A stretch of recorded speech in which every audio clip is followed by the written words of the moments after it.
Okay, in this video we're going to continue with basic data types. We covered primitive data types, which are the most basic data types. Now we're going to cover the two basic kinds of collections. Now there are more, but these are going to be used the most. So collections are considered a single value. However, they store multiple values within them. Okay, so you can think of it like, a bucket that stores multiple things inside of it, or a carton of eggs. There's just one carton, but it stores a dozen eggs, a certain number of eggs, right? So it's a collection. So when we talk in terms of expressions, expressions can evaluate down to one collection, right? That's still one value in terms of evaluating expression, but the value happens to hold multiple other values. Okay, so let's take a look at objects and arrays. Okay, so we'll look at arrays first. .js. Let's rename that to array. And in JavaScript, console.log, we have the idea of an array. You use square brackets to define an empty array. So let empty equal, I'll call this ARR. This is an empty array. Console.log. If we log this ARR, and we want to see what it is. Node array. Right, we see it just prints out the list data. Right, so what if we add items to it? So we can add items to it like this. You can add any number of items, any different type of item that you want. So I can add strings, Boolean values. I can even add other arrays.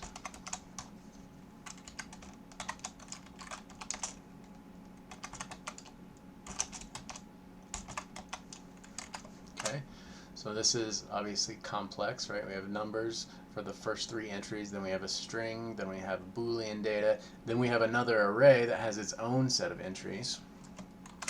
Alright, so let's take a look at what this looks like when we print it out. And sure enough, it just prints it out the way we would expect. Right? Now, what if we want to reference one of the items in this list? Well, just like with strings, we use square bracket notation. So let's get an index. Let index equal 0. And we'll say console.log type of we want to say, let's look at the item at array at index, right? So this is our interpolation syntax, right? We have backticks, so we're interpolating data. We're basically joining external data into a string. So this is just our string label, right? Notice Atom text editor highlights any strings as green, so that's your indicator that that's a string and not an actual reference to this variable or this variable, right? It's in green, so it's string data. It's just a label. Now inside the $ curly brackets, that is where we put our JavaScript expression. And so here we're going to say array, and we want to look up the item at index. Right? So we could put a static value in there like 4, integer literal, right? Or we could add index in there, right? Which is storing some value, right? That's storing a value of 0. Okay, so we can run this. And so the item at index 0 is 1. And I can change this. This will be index 1, index 2, index 3. So let's see what the item at index 3 is. If I change this to a 3, that basically is saying what goes inside the square bracket. Well, JavaScript has to evaluate that. What is this? This is an identifier. It's a variable holding a value. JavaScript goes and gets that value and substitutes it in. It's a 3, right? Then it looks at this. What is this? Well, we have this array value. JavaScript goes and gets that.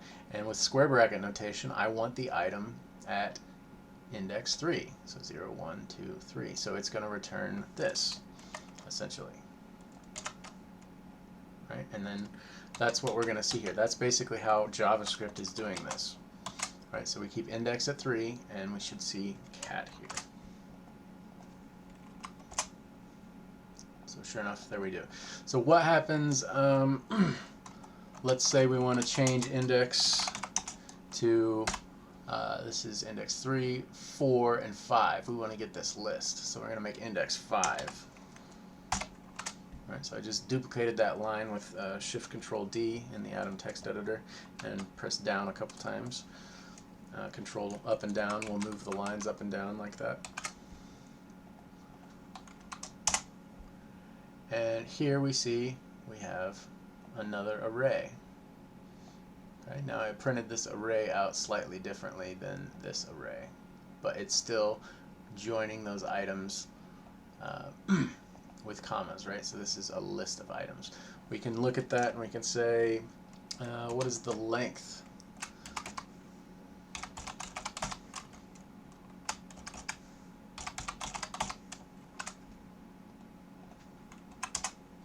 So this is an array, it has length 3. I could access another item from this list. Okay, so if we think about it, this is a list. We're using an index of 5 to access this list, right? And if I want to access something in here, I just do another set of square brackets.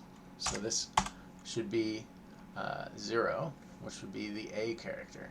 So remember, indexing starts at 0 in a list or in strings, right? So this is the 0 index item, the 1 index item, and then the 2 index item, right? So we'll put this over here too.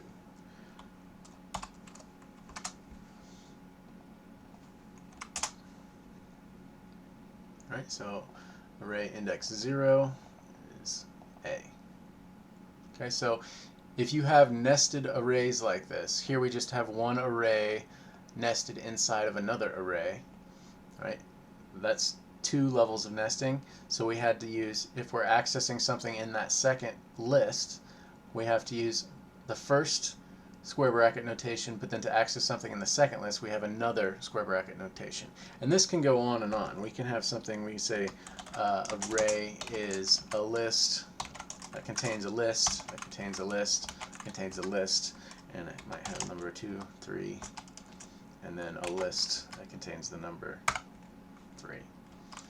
Okay, so let's break this up and see what this would actually mean. Okay, so our first list is the outermost list. This contains one item. That one item is this list. Right, so I can say, so notice I'm resetting the array variable. I don't have to declare it again because I already declared it up here, right? But I am changing the value of it with this assignment operator. Okay, so console.log, let's see what's inside of array, and then let's see what's inside of array at item 0.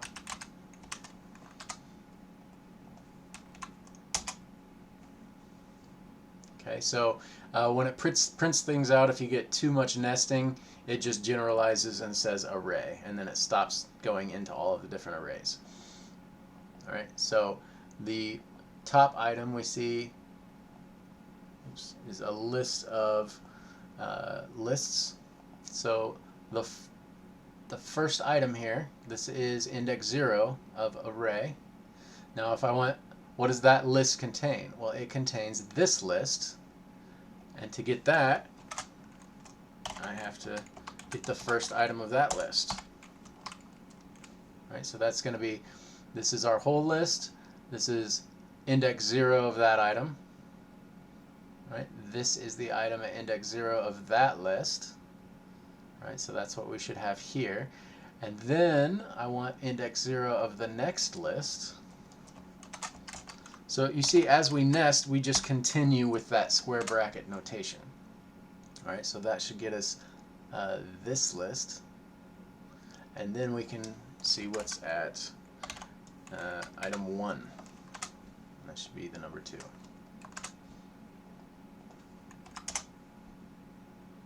Okay, so this example is a little bit confusing, and you wouldn't have anything necessarily exactly like this, but it's a good exercise to understand how nesting arrays works. And sometimes it might be easier to look at arrays in this form. So instead of, let me duplicate this line, I'll do this down here. I'm keeping the exact same nested array. This format might be a little bit hard to read, but what I can do is I can go to a new line and I can say, okay, this is a child of that. This is a child list of that. That is a child of that. Here we have 1, 2, and 3. And then do something like this.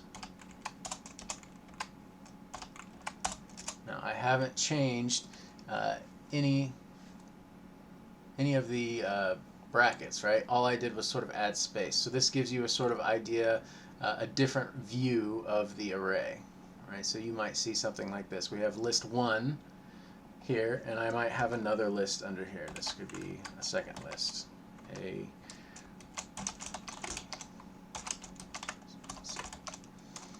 Right? And I could format that like this.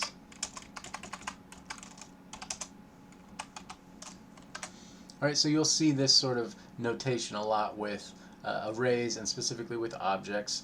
The open and closed parentheses are on their own lines, and then the children are listed out 1 per line. That's all this is doing. Open and closed parentheses, the square brackets, are on the same vertical indentation level, and then all the children are listed indented 1 level. In this case, there's just 1 child, which is another list. Right, so another example that might be a little bit easier to read is something like this. We would say, you know, cats, dogs, birds, and then after each item in the list, it might be the things that that animal likes to eat, right, which would be like mice, birds. And so we have a list here. And what do dogs like to eat? I don't know. Rabbits and dog food.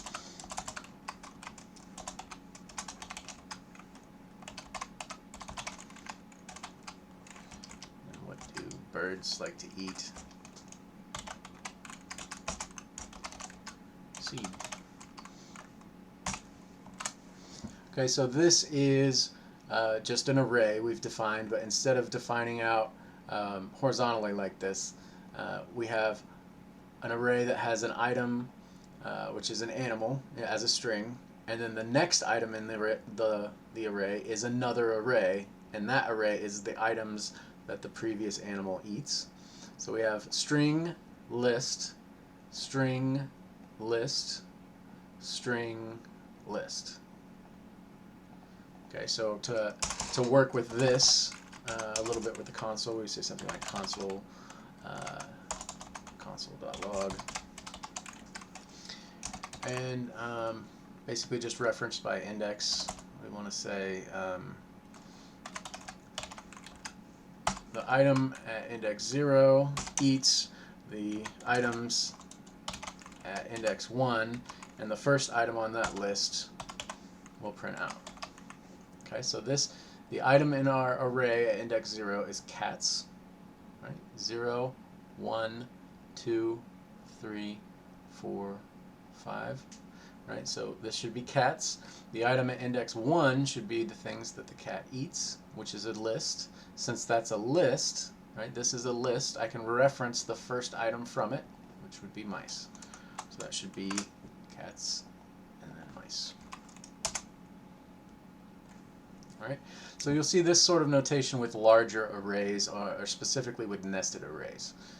This type of notation where you have the opening and closing brackets on their own lines, and then all of the elements listed underneath.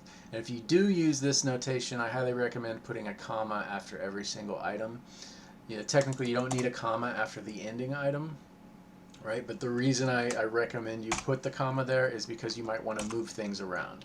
If I hit Control up or down and move this around, if I have a comma at the end, it's easy, right? But if I don't have the comma at the end, I move this up and then I have to add a comma and then remove a comma, and it gets complicated. So I highly recommend you always, whenever you're using this style for objects or arrays, the last item you always include the comma, even though you don't necessarily have to. Okay, so that is basically reference by index, and also just we've been defining array literals, right? We talk about the term literal. It's because I've literally written something in my code. So this is an array literal. I've literally typed in the square brackets. I'm literally enumerating these items. It's not in a variable. Okay, so this is an array literal. One thing I've sort of held off from mentioning at this point is using the type of keyword, and that is because arrays are treated strangely. Okay, so are just not as you would expect them to be treated. So console.log type of ARR. We would probably expect this to say array, but it's not. It says object. Now, something about JavaScript is technically just about everything is an object. That fact is sort of hidden from us, but every object, even primitive data types, we like to think of them as just values, but they're not just values because they have methods associated with them. All right, so for example, console.log, I can have the number 5, and I can, like, we'll say 5.5, and I can say .toString, which is going to convert this to a string. So the dot operator is used on objects, right? If I have an object, I want to see if there's a property associated with that object. That property is toString. That happens to hold a function, and that function can be called with left and right parentheses. So what this is saying is I have 5.5 literal, and we like to think about that as a value, but in JavaScript it's actually an object holding a value. And then I look on that object, the dot operator, that's an accessor, for something called toString. What's stored there? Well, it's a function, so that function is returned, and then I can call that function with left and right parentheses. So what this does is it turns 5.5 from a number value into a string, and almost every object in JavaScript has a toString method attached to it. Okay, so to verify that's a string, I might want to say type of.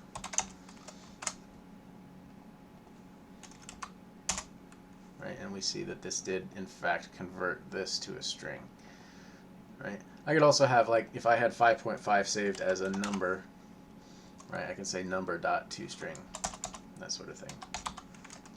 All right, so everything in JavaScript is an object, and specifically arrays. So arrays are a little bit different than objects in that the idea is that they are they're a collection of things that are ordered, right? So there's a beginning value starting at index 0 and some ending value, and you can iterate through them starting from the beginning to the end. So they're sort of special in that sense. There is an implied order. All right, so if I have an array of items, I might want to iterate through each item.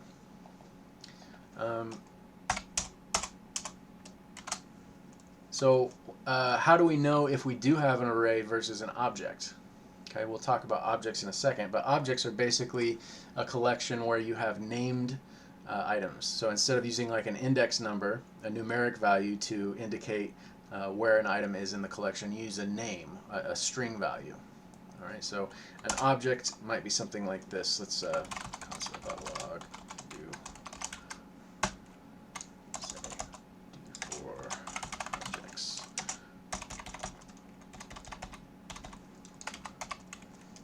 And then up here, we'll do arrays. So I'm going to copy and paste and name this arrays. All right.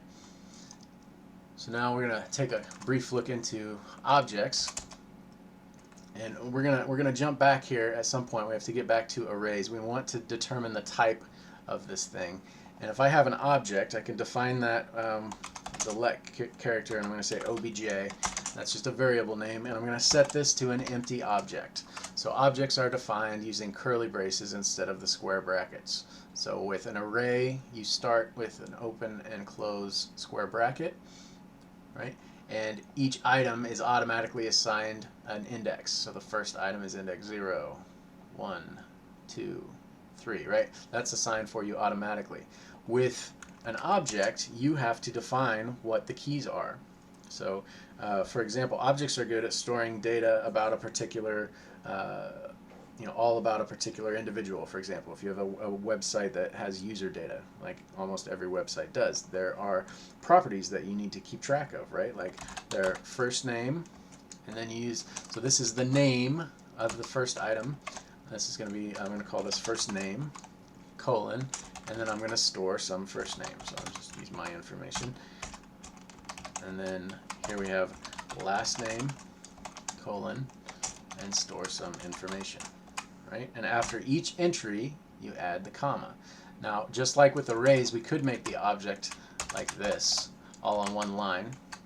But you can see it gets very cluttered after a while, right? And then the object wraps around, and you don't get to see the nesting structure as well either. So generally, when you see objects defined in code, now this is an object literal, because we're literally typing it in. When you see objects defined in code, it's going to be in this format, right? Where you have the opening and closing brackets on their own line, and each entry is going to be indented one level. Now, if we had another object here, let's say I had a shopping cart, and I have items in here. So now we have another object. So this is an object, and so all of the items in this object are going to be indented, right? So what's in my shopping cart? Cool thing 1, and then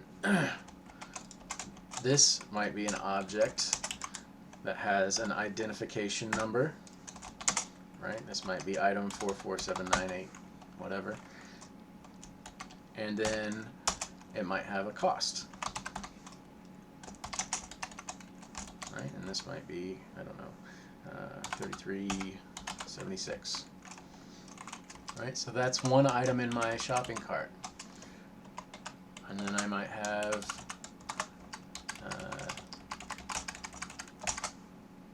awesome thing 1.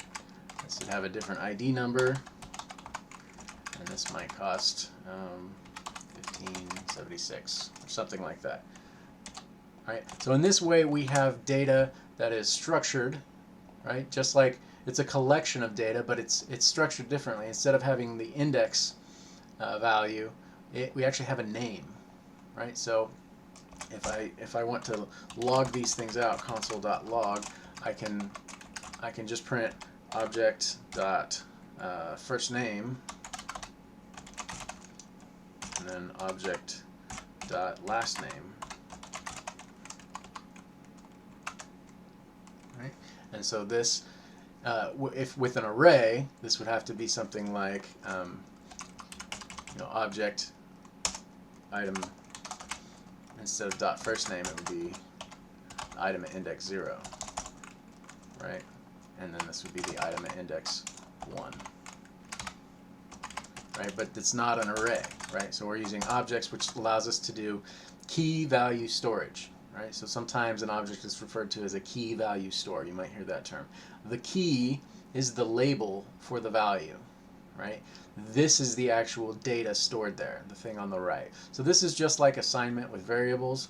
Instead of using the equal sign, we're using a colon in between. So you have the identifier, and you can just make that up, whatever you want it to be, and then a colon, and then the value.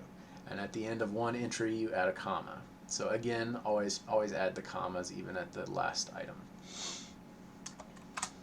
All right, so we can look at this, and this should print out first name and then last name, right? So we can run this. So objects Luke May. One thing we might have here, instead of an object here in the shopping cart, it might make more sense as an array, because you add things in a particular order. So maybe this isn't an object, maybe this is an array, Now if this is an array, then we just have certain a list of these items. We don't have a label on each one, right? So this is an array of objects, right? So this is object 0, the object at index 0, and this might have a name. Cool thing. And then this might have a name, red thing, whatever, and these have different values. So the shopping cart might be an array because the order in which you add things would dictate which one comes first. Right? Something like that. Additionally, you can have names in your objects, in your property names, that contain spaces. If you do, then you have to do something like this. Okay, so shopping cart is valid. It's a valid name. So let's take a look at that. Console.log. I want to see what's inside my shopping cart. So I look inside object. Now I can't say dot shopping cart, right? Because JavaScript is going to see this space and think this is one value. It's going to look for shopping as a key in my object, and it's not there. My only 3 keys in this object are first name, last name, and shopping cart with a space. So shopping is not a valid entry, right? So I can't use the dot operator. So just like with arrays, I'm going to use the square bracket notation, except I'm going to pass in a string instead of an integer. Okay, so this is another way to access items. I can do that with this as well. I could say object last name. So you can use square bracket notation. This is sort of like dictionaries in Python, but the nicety is you can reference anything like this with the dot operator. So there's 2 methods. But if you have a space, you're going to have to use this sort of method. This sort of method is especially nice because you can do something like this. Property name. I can have a string in here, and this is shopping cart. Right, and so property name is what I'm passing in, right? Property name. Okay, so really that's the same thing as me putting in a string in there, right? It's just I'm storing that string in a variable, so that JavaScript looks up that variable, what's stored there, this string, so it replaces it, and then it looks in this object for this field, right, or that key, finds it, and it should replace it with this array. And let's just take a look and see what it shows. Got an error here, unexpected token, line 61. Okay, so pay attention to these errors. Line 61, that's because I started the array symbol here, but then I left this as the object. Okay, so pay attention to those error messages. They give you a lot of information. Once you get used to reading them, they'll show you exactly what the issue is. There we go.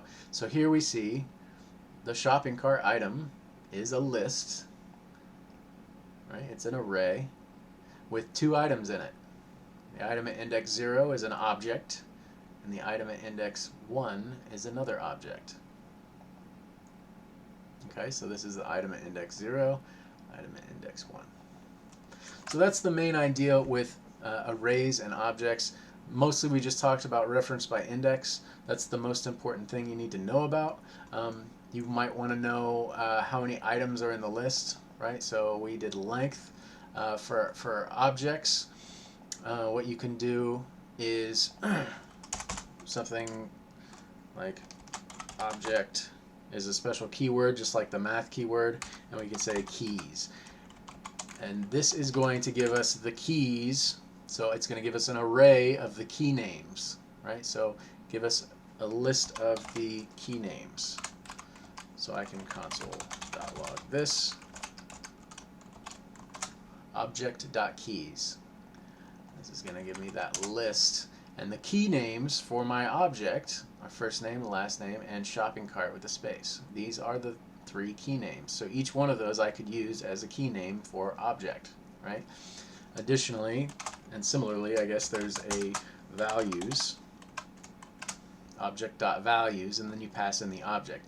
Now instead of giving me the list of keys, it's going to give me the list of values associated with those keys. Okay, so the value, the first value is Luke, then May, and then this array, which is our shopping cart. Right? So the reason I bring this up is this will help you determine how many items are in your object. Keys, and I could say dot length. Right? And console.log, we see obj.length doesn't work. Okay. Dot length is undefined. This property does not exist on the object, so it calls it undefined. Right? However, if I get an array, arrays do have a length property. So if I get the keys listed as an array and get the length of that, that's basically going to tell me how many items are in my object. Okay, so popping back to the type of situation, and this should probably be the last thing we talk about here, console.log, what is the type of our object? Type of object. It is an object type, so that passes back the string object. Now we noticed up here with array, type of array also passed or also returned an object, right? So how do we know if we have an object or an array? So this can be confusing sometimes. So the way we do that is console.log. There is a global called array with a capital A, just like object. The global down here, object, is a capital O. That's important. Right? Array, and there is a function called isArray, and you can pass something into it, and it will tell you if it is an array. So we can run that, look up here, and yes, it is an array. Down here, we can do the same thing, and we can say console.log array is array, and we'll pass in our object,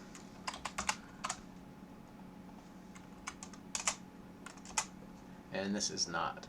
Okay, so if you get object back, it's once it's an object, you can then check to see if it's an array. But I can also check to see if like the number 5 is an array, right? And that'll be false as well. All right, so those are your collection types. There's a whole lot more to both of those, but this is the beginning. Knowing how to the length, you can add items and remove items and locate items and all sorts of other stuff. But this is just the very basics. Knowing how to reference individual items in the collection. So with arrays, that's referenced by index. The indices are given to you automatically, right? And with objects, that's referenced by key name. Right? And there's two main ways to do that with the dot operator. So we have an object and we're accessing some property on that object, so the dot accessor operator. Or we can use the square bracket notation to access a property. Right? So objects have two different ways you can access things on them. All right, so that should be enough for this video. There's a whole lot more we can talk about with arrays and objects, but we'll get into that at a later time.